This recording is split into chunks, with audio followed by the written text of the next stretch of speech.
I'm Tom Baker, this is Chasing Cars, and this is the new Mazda BT-50 SP.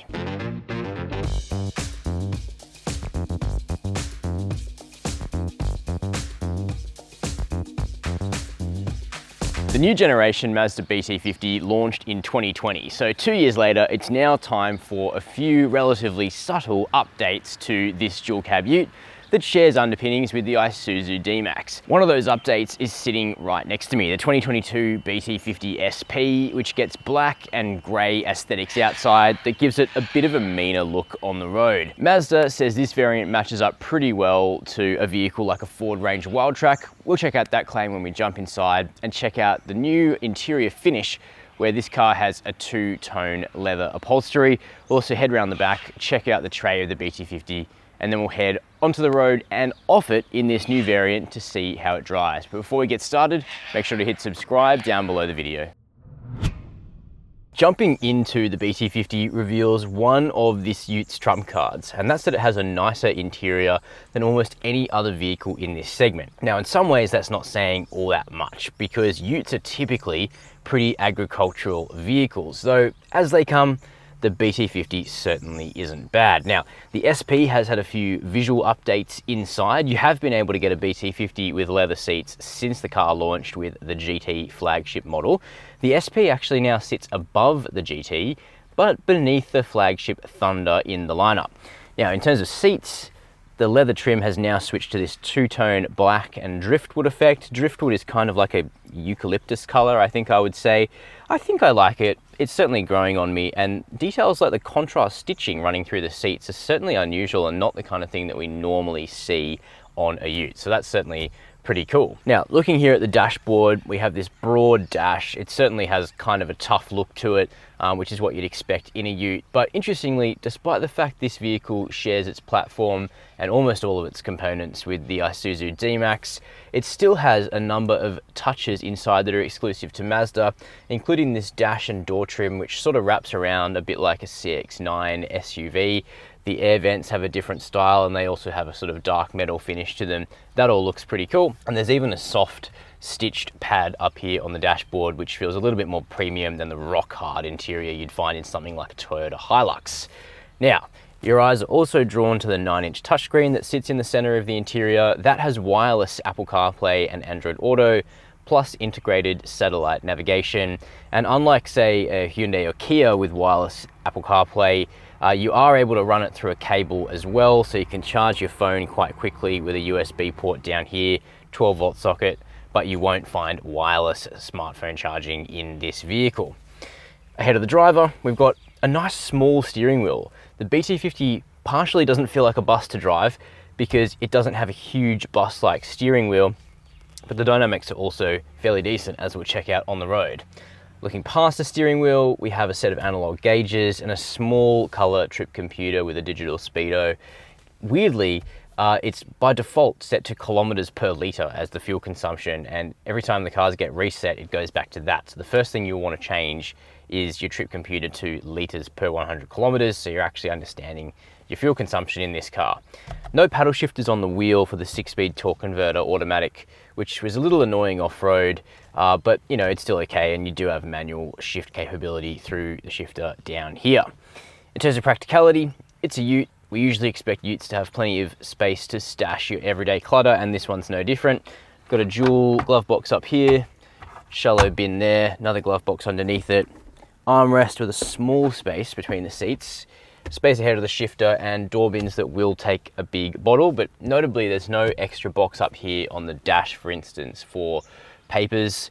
In terms of headlining, we've got a dark black headliner on the SP, which is pretty cool, makes the interior feel a little bit more sporty, and the driver's seat has power adjustment, heated seats in the front. So all in all, it feels pretty decent. And one surprising note before we move to the back seat, the stereo in this car is actually pretty good.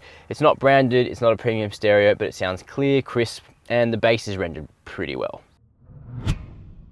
Most dual cab utes feel fairly compromised in the second row, and in a lot of ways the BT-50 fits that mold. There certainly is room to carry people back here, and if those people are children or your apprentices, they won't have all that much to complain about because the space on offer is actually fairly decent.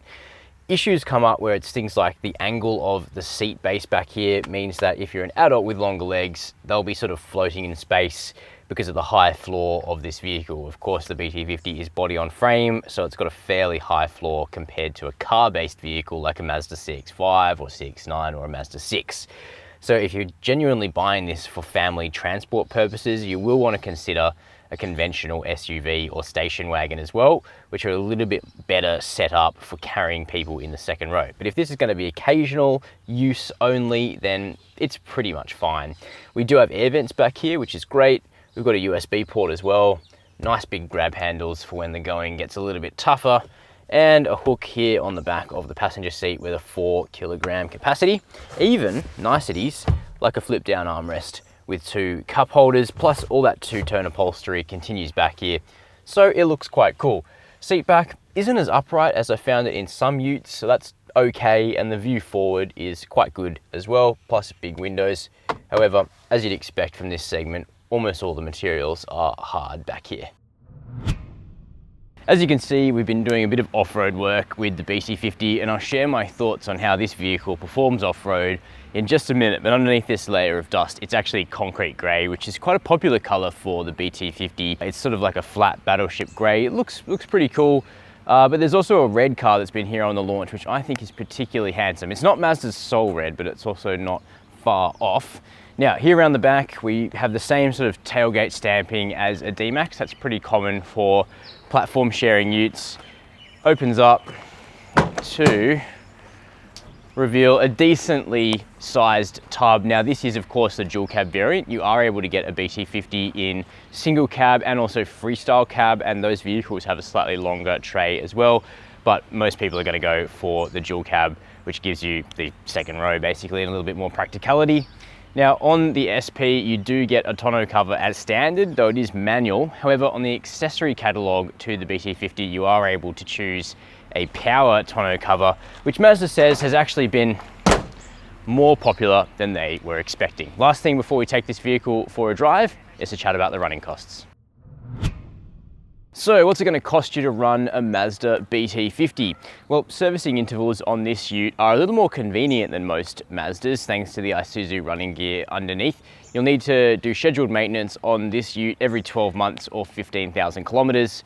And over the first 5 years and 75,000 kilometers, service pricing for this vehicle comes out at just over $2,300. In terms of insurance, in the last 12 months, the median budget direct customer spent $1,092 to comprehensively insure a new Mazda BT-50. Everybody's situation varies and your premium will vary based on things insurers take into account, like where you live, how you garage the car, and who drives the car. In terms of fuel consumption, the 3-litre diesel in the BT-50 is actually fairly frugal. Without trying too hard, I was able to get about 9 litres per 100 kilometres in combined driving for this ute, which is fine for this segment. But there is also a new 1.9 litre diesel engine at the bottom of the range, and that is particularly fuel efficient, where I was able to score about 7 litres per 100 kilometres. And finally, the warranty on this vehicle is 5 years with unlimited kilometres. So what's the new Mazda BT-50 SP like to drive? Well, this is much like the BT-50 GT that we reviewed together a couple of years ago now. So if you've been a long-time subscriber, you will have followed the journey of the new BT-50's release in Australia. We first checked it out just as the pandemic was getting started. 2 years later, things are looking a little bit rosier here in Australia, and we're now driving the updated BT-50 SP. Fundamentally, this vehicle has an awful lot in common with the GT grade that sits beneath it, but it has a range of attractive trim changes that we've talked about outside, things like the gloss black grille, the black wheels, black mirror caps, and so it looks pretty mean, it looks pretty cool, but mechanically, it's a 3-litre BT-50 through and through. So what does that actually mean? Well, this vehicle shares all of its mechanicals with the Isuzu D-Max, and that starts under the bonnet, where the BT-50 makes use of a 3-litre turbocharged diesel 4-cylinder engine that makes 140 kilowatts of power and 450 newton meters of torque. And this engine is a development of the 3-litre that's been under the bonnet of the D-Max for quite some time. It's a proven engine, it's a dependable engine, Owners tend to really like this engine, but now you can get it wrapped up in Mazda styling, which is a nice mix because the BT-50 definitely has a unique look among dual cabs. It's a bit softer, it's a bit more handsome, I think, than some dual cabs out there. You can let me know what you think down below in the comments, because ultimately design is subjective, but mechanically it's really the same car as the D-Max. It's then just a choice between the styling of the Isuzu and the ownership program of the Isuzu, or on the other side of the coin, the Mazda. But the D-Max doesn't have the same variant structure as the BT-50, and if you want something like this BT-50 SP, which is a bit more of a luxury spec, we've got this two-tone black and brown interior that's quite nice, then you need to go for the Mazda. But let's talk about what the vehicle's like to drive. So the engine is totally adequate. It's got plenty of low-end torque, and particularly in comparison to the new entry-level BT-50 engine, the 1.9 litre, it feels quite strong. Compared to a vehicle like an Amarok V6, it's certainly still in a lower class of performance, but it has the chops to get the job done, and it's able to sit very comfortably at 100 kilometers per hour, still with some torque in reserve for overtaking purposes. Doing 80 kilometers per hour now, the revs are at about 1300, 1400 RPM. It's all very calm. One thing you can do to the BT-50 to really make it the best that it possibly can be is fit Mazda's adjustable suspension to this vehicle. It's actually fitted to both the rear and the front. Some dual cab utes have adjustable dampers at the rear, but this actually gets an all-round package. It's not cheap, it's about $6,700, which is a very pricey option from the accessories catalog. It's a dealer fit item, but it really does transform the ride quality of the BT-50. Delivers about a 20% improvement, high-speed ride on country roads, but suburban ride and off-road, hitting bigger bumps, it's really a night and day situation. It's a really settled ride, it's a really well-damped ride, and you can actually choose from two setups: a lighter duty setup for people that don't have much weight in the tray most of the time, so a 0 to 300 kilogram setup, or a heavier duty 300 to 600 kilogram setup, which have different characteristics. I drove a BT-50 SP yesterday, fitted with the rather expensive suspension option, and it is really comfortable, one of the best riding dual cabs on the market. But even in stock standard form, the BT-50's ride is among the upper third, I would say, of dual cabs in the market, so it's pretty impressive the way it's been set up as it is. Refinement's also not too bad. It's fairly quiet in the cabin of the BT-50. The view out's good, and there's less vibration from this engine than there once was, either because the engine's less vibey or just that there's better insulation from that kind of harshness. The Mazda really does have a few key things going for it. In particular, the seats are pretty comfortable.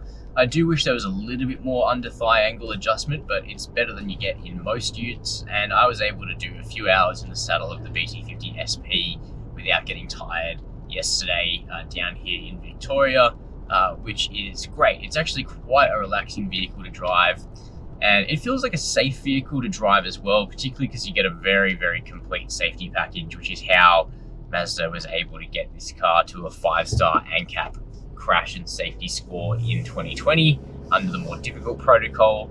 So we've got adaptive cruise control, AEB, lane keep assist, which is quite strong, blind spot monitoring, traffic sign recognition.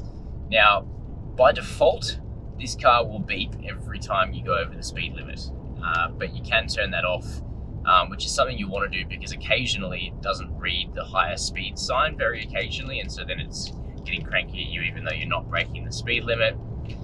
Likewise, there was a bit of a fault or a lacking in the car's safety systems when the BT-50 launched, because it was very difficult to turn off the lane keep assist, and you don't always want that feature, but now it's just a button on the steering wheel which you hold down and lane keep disengages. But I think leaving it on, it actually works fine most of the time in this car, and I probably would leave it on out here on a country road just for an extra safety net. Handling the BT-50 is pretty good. You know, the benchmark in the segment for handling would be something like an Amarok W580 S, which is a really on-road focused ute. The BT-50 SP, even though it's dressed up as kind of a luxury variant, it's still got a pretty strong off-road prowess, locking rear differential, proper low range transfer case in this variant. But its on-road performance is okay. The issue is the grip levels of the tyres. that runs out fairly quickly, but the actual chassis underneath the BT-50 and the D-Max is pretty sweet. And yeah, it's not a bad ute to drive. This whole class is pretty agricultural, but as utes go, the BT-50 is one of the better ones. There's obviously a few vehicles to watch this year, led by the new generation or thoroughly reworked Ford Ranger, the T6.2. Some people will want to wait to see what that vehicle is like when it launches. But in terms of utes that you can buy right now, BT-50 SP is one you'd have to consider if you're looking for a sort of luxury dual cab. If you're interested in this car, Chasing Cars can help you take the next step. If you'd like to organise a test drive of the BT-50 SP, see all of the colours available for this car, or download a brochure so you can look at all of the features, click on the handy link that I've dropped below the video. So those are my opinions on the 2022 Mazda BT-50 SP, which costs $62,990 for a manual and $65,990 for an automatic. This is a very likeable ute all round. It's got a comfortable interior, particularly comfortable seats. It's got a good stereo and it's refined on the road, particularly if you go the whole hog and option the very pricey but also very effective heavier duty adjustable suspension. Not every car that I drove had it, and you can tell about a 15% difference in the ride quality. That being said, even in stock standard form, the BT-50 is one of the more comfortable utes out there, and it's pretty good to drive as well. Keen to know your view down below in the comments, so let me know. While you're there, make sure to hit subscribe and the notification bell. And as always, thanks for watching Chasing Cars.